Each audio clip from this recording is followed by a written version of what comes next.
ম্যাজিস্ট্রেটের নির্দেশে চারপাশে যখন সবকিছু ভেঙে ফেলা হচ্ছে, খালি করা হচ্ছে ফুটপাত, তখন প্রায় বেঁকে যাওয়া শরীর নিয়ে দাঁড়িয়েছিলেন বৃদ্ধ নাইমুদ্দিন। বয়স প্রায় ৭০। ক্লান্ত শরীর, কাঁপা হাত আর সামনে ছোট্ট একটি বাক্স। রিকশার চাকায় হাওয়া দিয়ে চলে তার জীবিকা।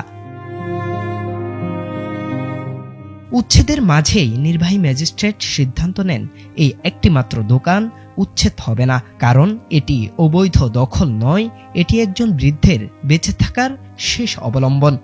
বুধবার এমন দৃশ্য দেখা গেল ডিএমপির উচ্ছেদ অভিযানে।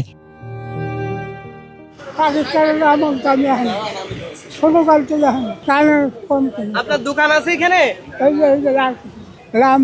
কিছু না, সাইকেলে হাওয়া খাওয়া যায়, রিক্সা ঠিক করে এই দোকানে থাকি।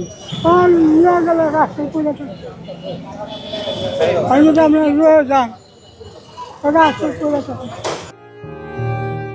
ম্যাজিস্ট্রেটের এমন নির্দেশনায় চোখ ভিজে উঠে উপস্থিত অনেকেরই।